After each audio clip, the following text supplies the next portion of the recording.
All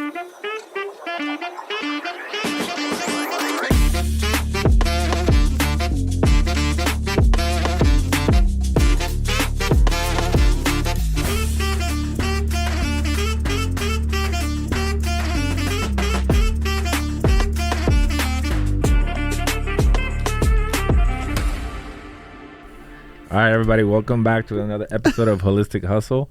I am joined by Coach Daniel and by Heather O'Neill. And I am life coach Angel. And today we're talking about recovery. Heather, a little introduction about who you are, what do you own, why are you even here? Why do you get to talk about recovery with us? Ooh, well, I'm so happy to be here. So I own CryoFit Alamo Heights. Well, we just rebranded to Bioworx, so that just changed. So pardon me if I kind of bounce back between CryoFit and Bioworx. And I've had that for 8 years now. Yeah, we've been in Alamo Heights for 8 years. I was actually the first franchisee of CryoFit. And so when we first started, nobody had any idea what we were doing. We would cryo people and they'd walk in and say, are you going to like Walt Disney me and put me in a cryo vac? And so I really feel very honored to be the sole business owner who's been around the longest in this industry in San Antonio. I love it. Yeah. Congratulations. Thank you for being here. Thank you. I also own another business called Sweat Equity Infrared Saunas, which is in Southtown. And Sweat Equity has everything that CryoFit has. It just has a lot more. So a lot of other modalities that are complementary and more saunas. And we're like a wellness amusement park. I love that. I like that a lot. I like that. It's pretty accurate too. It really is. Yeah. Oh, thank you. Yeah. I like that. Wellness amusement park. So make sure you go for a ride. That's right. Ooh. Come play in our playground. Ooh, I like that a lot. Yeah. So I got into this industry because I was a personal trainer and group fitness instructor. Hey. Yeah. I know a guy. Yeah. It's definitely got a love for my trainers and people in that industry. And so I back in 2016, I was training for the Rock and Roll Marathon. And I was also teaching like 5,000 fitness classes a week. And so I definitely put my body through the ringer. And one day I was sitting down in a chair, descending into a chair, putting together a playlist for my spin class the next morning. And I heard this pop. It sounded like one of those little toy gun things that had a little pop come out at the end. Mm-hmm. Yeah. And I was like, oh my God, what? I knew exactly what it was. And I tore my meniscus. While you were sitting? Like literally descending into a chair. I had no great story. Wow. It wasn't like I was, running away from gorillas or no good story. No, just sitting into a chair and it popped. And so I called my friend. I actually taught my class the next morning and I thought I was going to die. I called my friend crying and she said, you need to go try this thing called whole body cryotherapy. And so there was a place in Leon Springs. And at the time I lived in Castle Hills and I went down there. Long story short, I did multiple days of cryo. I couldn't believe the results I had. And because of that, I bought myself 7 months before I ended up having the surgery, like a debriefing on my knee. Wow. But I could still teach all my classes. That's amazing. Yeah. The way my body responded to cryo and lowering that inflammation was huge. And so there wasn't a place, though, in Alamo Heights. And I'd see so many of my clients going down to Leon Springs for this 3-minute appointment because all they had was a cryo chamber. And so I was like, why isn't there one in Alamo Heights? So you're saying 3 minutes is all you need? Three minutes in our freezer box. Same with the cold plunge, right? Yes. So yes, when we cold plunge people, we try to get them to 3 minutes. 3 is a good magic number. Yeah, but we don't let them go past 5 in that cold plunge. That thing is freezing. Right. I was cold plunging this past weekend, and my wife was like, "Let's go for 5 minutes," and I was like, "Well, actually, my friend and expert Heather O'Neill says once you get to 3 minutes, you already got all the benefits. You don't need to go any further than that." Yeah, so, at a certain temperature, we've really got it down. So we keep ours at... What's the temperature? We keep ours at 40 degrees. Yeah. We don't let it get past 42. Otherwise we drop ice in. So yeah, but it's, I could talk about cold plunging all day. Right. It's funniest thing. I heard this meme and it was, what is the most annoying thing about people who cold plunge? I don't know. What is it? They can't stop talking about cold plunging. Yep, that's true. That's exactly it. I remember when I was true. like, Yeah. whenever I was in a kick, I wouldn't shut up about it. Yeah. And I got a lot of people into that. You feel so good. You have this. But you swear by it because it works. Yeah, there's so many benefits to it. I mean, first of all, the mental piece of it is huge. Mm-hmm. I mean, you're increasing your dopamine 2 to 5-fold from baseline, which lasts for several hours. And just to kind of put that into context, you can eat a piece of dark chocolate, and that's about 1.5 times greater than baseline, but it only lasts for like 5, maybe 10 minutes, right? Sex, okay? Orgasm is 2 to 2.5 from baseline. You're looking at like 20 minutes, right? Cocaine is 2-fold from baseline. It's also a hell of a drug, right? Yeah. So I mean, when we put it in context like that, and the fact that when you use a cold plunge, you're increasing your dopamine levels 2 to 5-fold from baseline, which lasts for several hours. I mean, you're just feeling hella good mentally. You know, you're taking those level 5s that are firing off in your life and bringing them down to like 2s and 3s. They're still there, but your perspective is different. That's amazing. So yeah, I could talk about that forever. What is the benefit of like getting your dopamine levels to increase? Well, I mean, they're your feel-good chemicals, right? Right. I mean, they're your short-term feel-good chemicals. So I mean, you know, dopamine's interesting. I mean, we could have a whole podcast just on dopamine, but you know, just for this time segment, you know, you look at your phone, you're going to have a dopamine hit, right? So you actually don't want to constantly be hitting the dopamine button, right? Like over and over every 30 seconds, every minute, right? Because then you can go into dopamine deficit. But when you do something like a cold plunge and you increase those dopamine levels, it's sustained, and you don't necessarily, you know, have to. You don't go into deficit because you're not constantly hitting the dopamine button. Does that make sense? Yeah, it makes sense. Oh yeah. Yeah. So you can become a dopamine junkie. You can, and it can actually, yeah. I mean, there's healthy ways to increase your dopamine. It's actually been studied and proven that prolonging those levels of self-gratification in many different ways, looking at your phone, saying, I'm not going to look at my phone. I'm not going to, you know, do XYZ that's going to give me that dopamine hit, actually has long-term benefits. Yes, ma'am. Yeah. That delayed gratification we talked about in the last podcast. So Danny, as a fitness trainer, right? Where do you see recovery? Like, why is recovery an important part of what you do? Before we go into what it is, how it works, all that, but why is this important for what you do as a fitness trainer? Well, there is no change. There's no adaptation without recovery. You can train as hard as you want.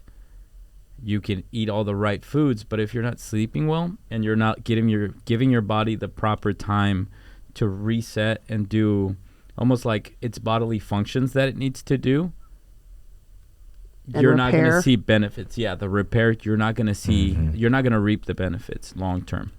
Yeah. That makes sense. And just to kind of piggyback on that, you know, when we look at inflammation, okay, long-term inflammation is the root cause of the breakdown of the body, right? I mean, there's healthy amounts of inflammation, which is short-term because it signals the body to repair, and you know, you could have some swelling, and that signals the brain, right, to hey, we need to give this area some love and attention. And you know, for something that's not a chronic condition, you know, your body will your body's an amazing organism, right? Yep. It's a machine, so it knows how to repair. But too long of that acute inflammation, then your body can start to break down. And so when you look at people who hit it really hard in the gym, if they're not incorporating some kind of recovery, then their body's going to start to break down. So as simple as possible for the listeners, what is recovery? Like, how do you define recovery? Recovery is it's the mechanism in which your body repairs itself, right? And so you like you said, Daniel, like sleep, if you're not sleeping adequately, your body is not repairing and recovering. And when do we repair and recover? During sleep. Sleep. So all of these modalities that we have for recovery, whether it be cryo, whole body cryotherapy, or infrared sauna, those are they're all little pieces to the big giant puzzle, right, of recovery. So for instance, when you do whole body recovery or whole body cryotherapy, or you do a cold plunge, I can guarantee you that you're going to get a good night's sleep, right? You're going to go into deep REM. I was about to talk about that too. Yeah. And so best sleep ever. Yeah. Yeah, I mean, it's huge. And so your body is then able to effectively and efficiently repair in a better way than for somebody who, doesn't get really good sleep. Well, I mean, when I've done it, I feel like I could go tackle the world. Like, I feel like I get a burst of energy. I want to get, we did it. We went to Evolve. And because it was like already late, it was Sunday evening. Yeah. And they're open till 8. Yeah. Right? So we did the whole day pass thing. And when I got out of there, it was 9 o'clock by the time we finished having dinner. I was like, okay, let's go get some coffee. Let's go tackle. Yeah. I thought it was like 6 p.m. or 4 p.m., like earlier. Yeah. How I felt. And she was like, my love, it's like 9 p.m. Like, time to go to bed. Time to go home. Yeah. It's like I was ready to go, But did you notice that when you actively started to put yourself into bed and you started to get into the mindset of you're going to sleep, that you went into a deeper sleep? Oh, yeah, it was no problem. I really don't have problems sleeping. Yeah. But I can definitely tell that it was just easier. It was easier. Yeah.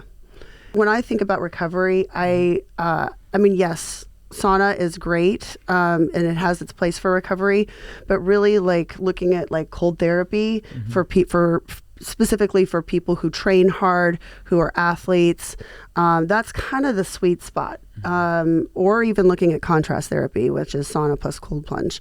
But really, all of those services, all of those modalities will help you to be able to recover in the use of the modality. We can kind of go into that in a little bit, but also for sleep and then flushing out lactic acid and metabolic waste from the tissues.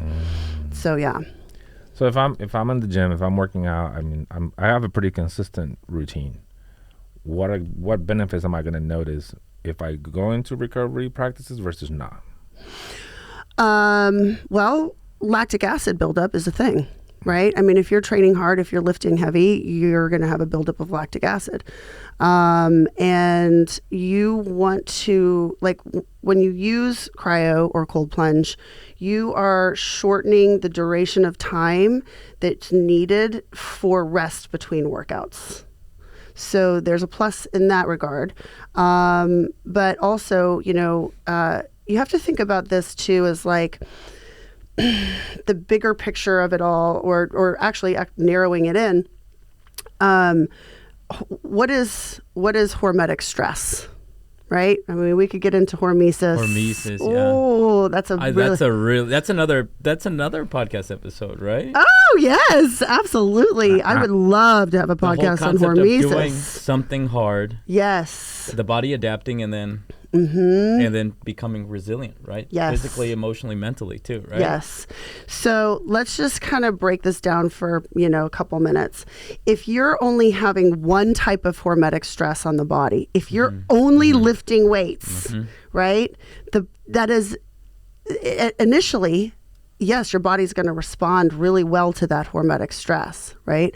But if you're not incorporating other means of hormetic stress, then the body can go, oh, this is too much, and then you can put yourself into a situation where you have injury or strains, sprains, all those kinds of things. Now, conversely, somebody who lifts or somebody who does, like, say, a cold plunge every single day, right? And they're not incorporating other hormetic stresses. Your body's going to say, this isn't, we already know what's going on here. Like, you're not going to really reap the benefits. Is that essentially like what they say, it plateaus? Yes. It no longer has the same effect anymore. Correct. Okay. So they all really, you got to find that balance. It's not that, it's kind of like that old saying, too much of a good thing isn't a good thing, right? So yeah, hopefully that made sense. So what are some types? Like for those that are watching that, what are some types of hormetic stressors, right?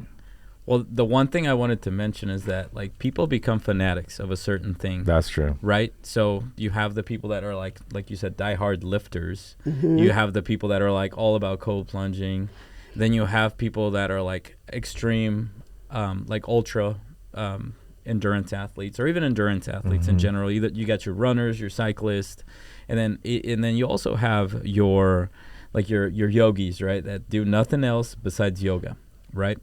So you have all these people that are choosing to do this one thing, but they also become one-dimensional.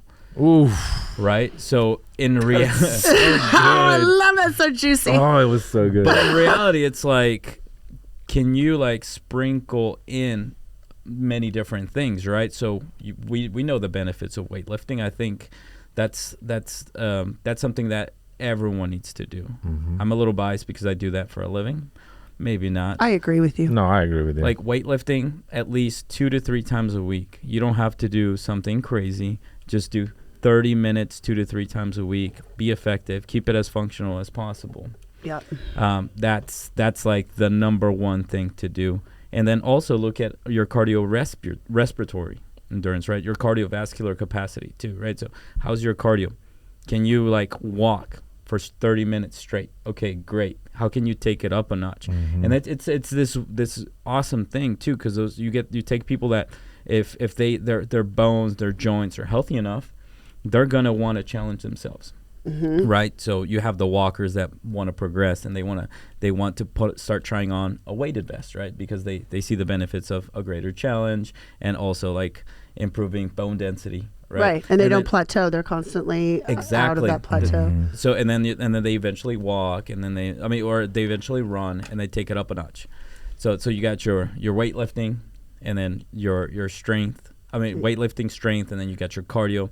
I would also look into balance, mobility, and prioritize that over flexibility. I think flexibility has been overused and it's overhyped.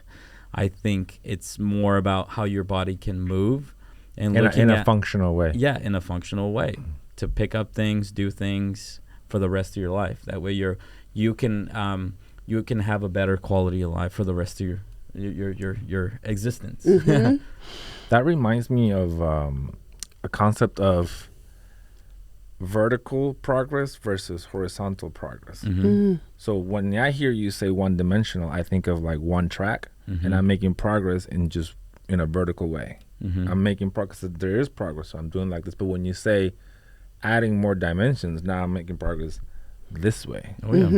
Right? It's still within my physical being, like when we talk about physical, emotional, mental, and spiritual. But in the physical, I can make vertical progress, and I can also make horizontal progress within that area by adding all these different dimensions and modalities. Yeah. And, when we look at like the puzzle of what's going to be, what is going to be the best plan for an individual, right? Because that's one thing that I'm really big about at both of my locations, is that every client that comes in the door, they're coming in for a reason, right? We get a myriad of different reasons why people want to come in and use services. But we're really looking at the big picture. So it's like, well, why are you here, right? So if somebody says, well, you know what, I'm coming in because, I really messed up my knee for the marathon, right? Or whatever. But they're really just focused on their knee. Okay, well then I'm going to say, okay, we're going to focus. We need to do some cryo. We're going to do some multiple days of cryo. We're going to put together a plan for an individual person. And I'm also going to tell them, you know what? I want you to call Danny so that you can, you need to start to strengthen your glutes. The supporting muscles around the knee. Because you're going in that vertical. I'm a runner. I'm a runner, Yeah. right? So it's very multifaceted. And so if you're not incorporating recovery into that plan, then guess what happens? You're going to find yourself at a big stop, at a big halt. Your vertical is going to just stop. Yeah. Yeah. Time out. Stop. Big red light. So if I'm starting out, right, I'm not incorporating anything, like where do I begin? Like if I'm going to start recovery, if I'm going to make that part of one of my dimensions, where do I begin? So I tell people, well, again, if let's just say you have no injuries, right? And because typically that's where people come in for places. It's a reaction rather than being proactive versus I'd say about 50%. Okay. About 50%. I do have a question because I was thinking as you were like mentioning the people that come in, I think of it as like two polar opposite goals, right? And tell me if I'm wrong, but it's like the people that are trying to fix pain on one end, and then you have the people that are trying to optimize performance on the opposite end. 100%. And then it's like a couple of people in between, like sprinkling. Correct. Like just sprinkling in them. Just like correct. And for the people who are coming in for pain, their pain point may be nothing like musculoskeletal.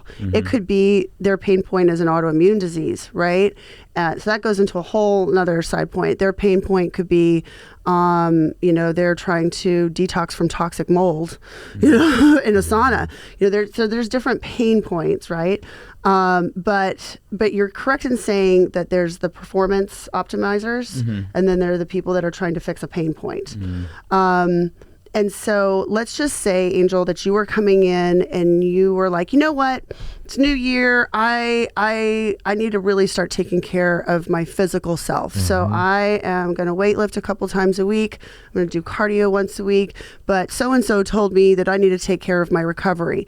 So what should I do? There you go. That's it. Okay.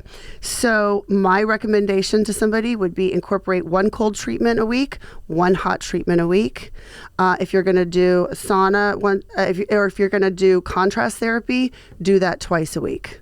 So that would be my recommendation, because you do want both the heat shock proteins that you're creating from the sauna, which are the flushing out proteins, right? The detox proteins.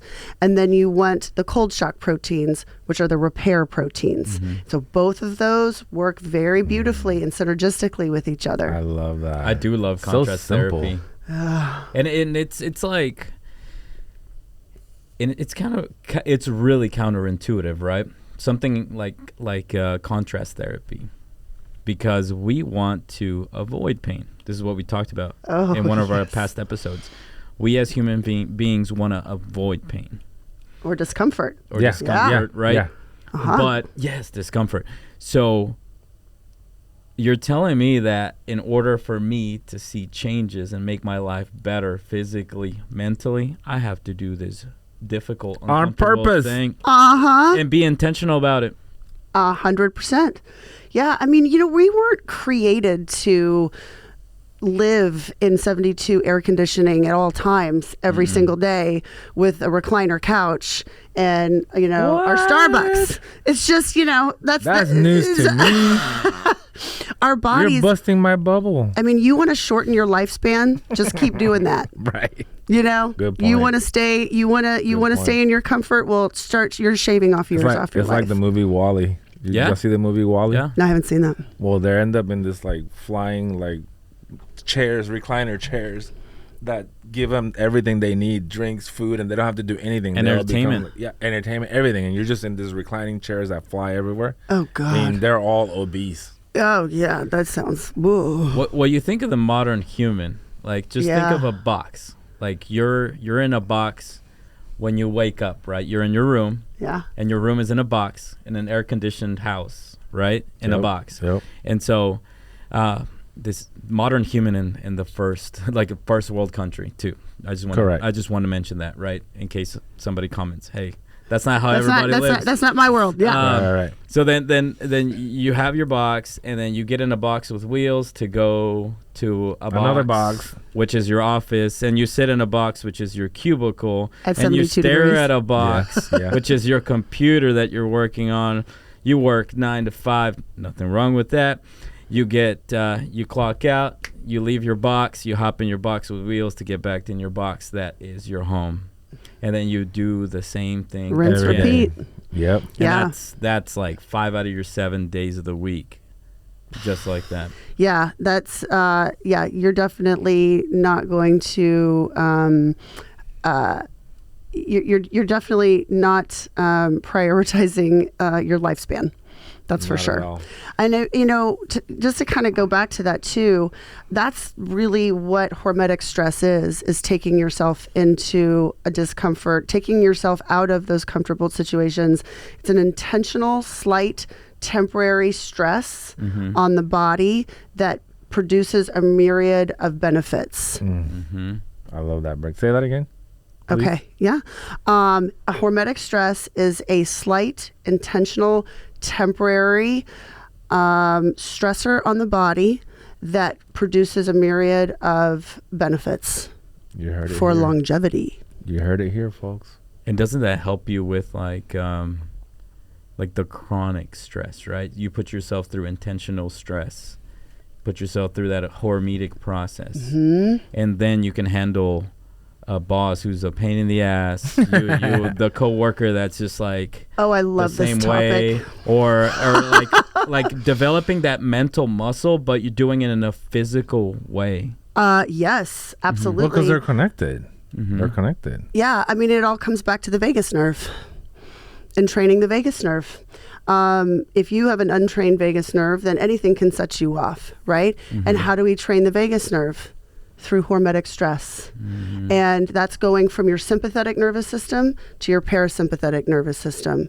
And so the more that you do that, the more that you become resilient in your daily life, so that when T-Rex is coming down the street and trying to chase everybody and everybody's freaking out, blah, blah, blah, you're gonna be like, all right, yes, I need to go and run, but I'm going to, I'm calm. Logic. I'm on top of myself. I'm on top of myself. Exactly. And so, what's so funny is that I would bet to say at least 70% of our clients who come in for, let's say, the pain point, and they start to incorporate these services on a regular basis. The reason, like, let's say that they fix the pain point, or the pain point is no longer a problem. The physical pain point, right? They realize very quickly that the mental benefits that they are getting from using these modalities far outweighs the physical benefits.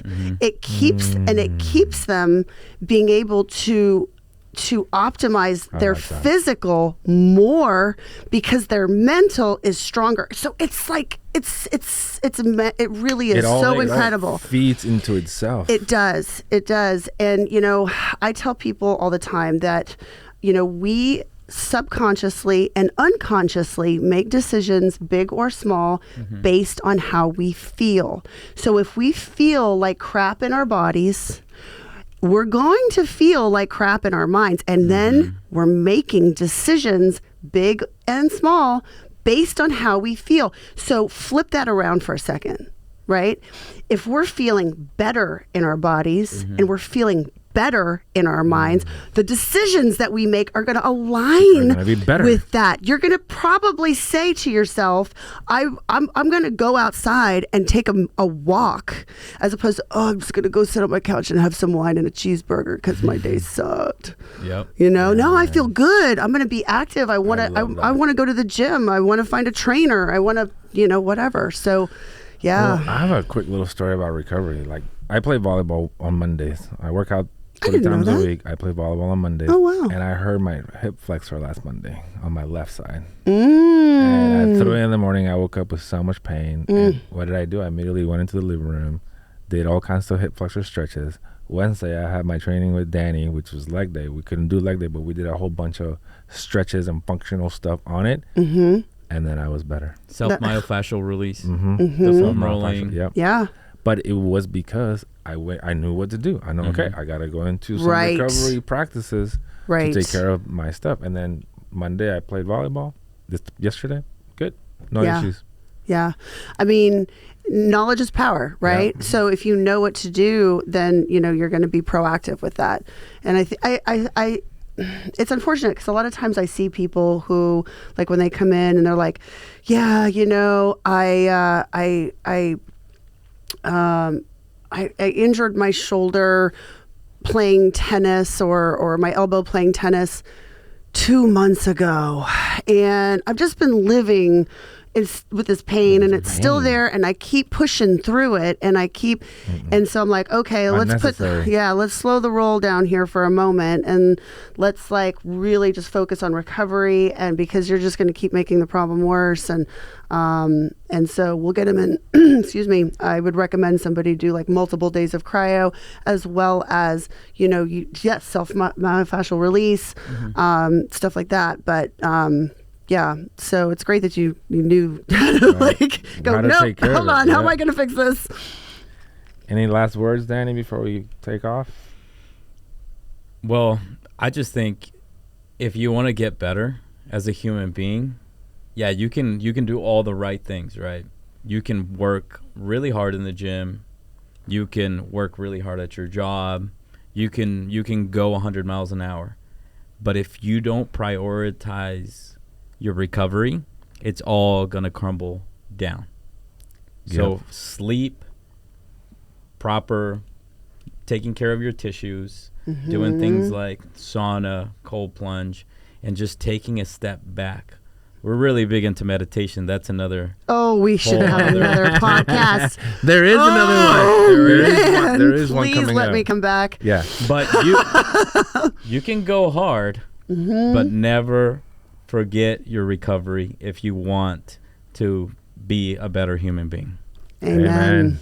Heather, thank you so much for being here. This is a pleasure. Thank you so much. You did so good. Yeah, right? You had some solid points. Yeah, seriously. Oh really my good gosh. stuff. Thank you. And